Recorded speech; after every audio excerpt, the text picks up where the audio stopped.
अरे कब तक ड्राइवर बनोगे, टिरकोगे? कब तक फल फ्रूट बेचते रहोगे? अरे कब तक रहोगे इस तरह से? हर आदमी चाहता है, गरीब भी चाहता है कि मैं भी बच्चों को अपने डॉक्टर, इंजीनियर, प्रोफेसर बनवाऊं, मगर कैसे बनावे? उसे इतनी आमदनी नहीं, उस पर इतना पैसा नहीं। इन जालिमों ने मुसलमानों के भेष में आकर इस कौम को निस्तो नाबूद कर दिया। मेरे प्यारों समझो, समझ क्यों ना रहे? कब समझोगे तुम? समझो, अगर इसी तरह से वोट देते रहोगे हाथी साइकिल को मेरे प्यारों, तो वो वोट तुम्हारा वोट थोड़ा ही है। अरे उस वोट पद के मालिक तो अखिलेश यादव, बहन कुमारी मायावती होते हैं। समझ क्यों ना रे? अरे तुम्हारे वोट का मालिक तो, अरे तुम्हारे वोट का मालिक तो प्यारे देख लो, यहां भी मुसलमान हूं और ये भी मुसलमान है। समझ क्यों ना रे? समझो मेरे प्यारों, अगर इसी तरह से इस जाल में फंसे रहे नौजवानों, तो फिर अपनी नस्लों को जवाब कैसे दोगे? मेरे प्यारों, तुम अहले इल्म हो, अपने बुजुर्गों को, रिश्तेदारों को समझाओ कि तमाम 70 साल हो गए इस जाल में फंसे फंसे। मेरे प्यारों समझाओ, वरना इन नस्लों को क्या जवाब दोगे? आज डॉक्टर शफीकुर रहमान बर्क साहब क्या क्या बातें गिनाऊं, वक्त की किल्लत है। अरे मेरे कायद ने कहा था, जब CNRC का मामला आया था, तो मेरे कायद आजम ने कहा था, बर्क साहब तुम कौम के लीडर कहलाते हो, कौम तुम्हारे नाम पे वोट दे देती है, तुम कहीं भी गांव में नहीं जाते, आज जरूरत है कौम को तुम्हारी। ए डॉक्टर साहब, एक कानून बड़ा खतरनाक बनाया गया है, बड़ा बहुत खतरनाक षड्यंत्र है। बर्क साहब, ये CNRC का जो कानून है बहुत खतरनाक है। इसमें 1 करोड़ नहीं बल्कि दसियों करोड़ लोग इसकी जद में आ जाएंगे जो गरीब मजलूम है।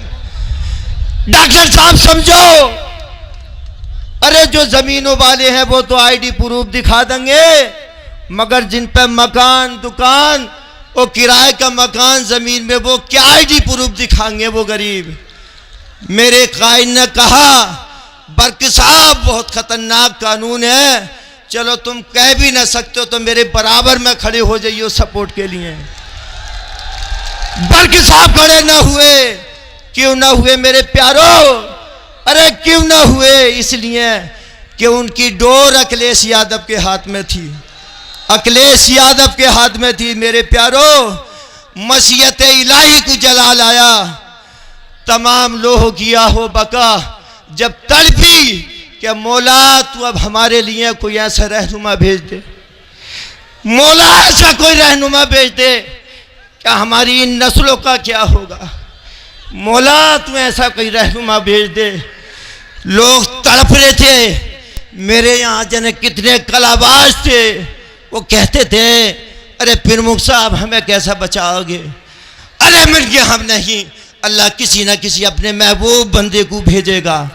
तब उसके बाद में हैदराबाद के अंदर एक माँ ने एक ऐसा लाल पैदा किया, एक ऐसा लाल पैदा किया जिसका नाम बैरिस्टर असदुद्दीन ओवैसी है।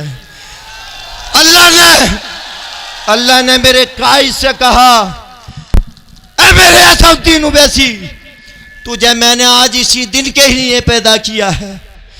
मेरे गरीबों मजलूम बंदों पर जुल्म होने जा रहा है। ए मेरे ओवैसी, ओवैसी तेरे अंदर वो लोहा, वो फौलाद मैंने भर दिया है।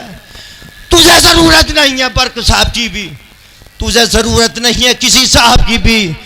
जा उनकी आंखों में आंखें डालकर बात कर, जो जालिम मेरे बंदों के लिए मंसूबे बना रहे हैं।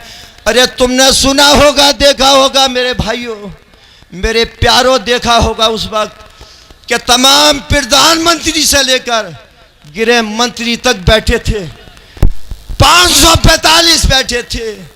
मेरे कायद ने कहा, है जालिमों, तुम्हें शर्म न आती कि आज जिन कुर्सियों पे तुम बैठे हो, ये कुर्सी किसी ने दी है? उन गरीबों ने ही तो दी है, उन गरीबों की दी हुई कुर्सियां हैं, उनके लिए ऐसा कानून बनाते हो, डिटेंशन सेंटर बनाते हो। तब मेरे कायद न कहा जहां करोड़ों मेरे भाइयों की जिंदगी का सवाल हो। मैं अब बर्दाश्त नहीं कर सकता, मैं इन जुल्मों को नहीं सह सकता।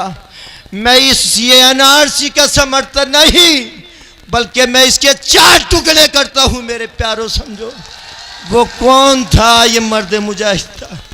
मेरे प्यारों, अल्लाह ने ऐसा कायद भेजा है जो पूरे भारत के अंदर आज तक 3 ही तो बैरिस्टर हुए। मेरे प्यारों, अरे एक गांधी जी थे, एक बाबा भीमराव अंबेडकर थे, और एक मेरा आज ये कायद मर्द मुजाहिद तुम्हारे दरमियान है।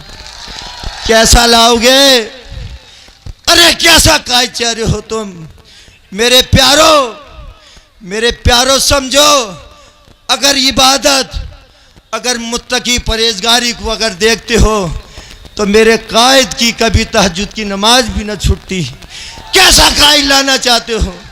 अरे दौलत और शोहरत के लिए ये जितने भी MP MLA बर्क साहब और इजबान साहब काम करते हैं, मेरे प्यारों, इतना तो मेरा कायद जो है दान कर देता है सरकार को गरीबों के लिए।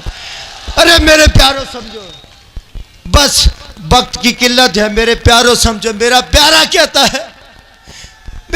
कहता है कि मुद्दत और रोया करोगे, अगर नहीं समझोगे तो मुद्दत और रोया करोगे।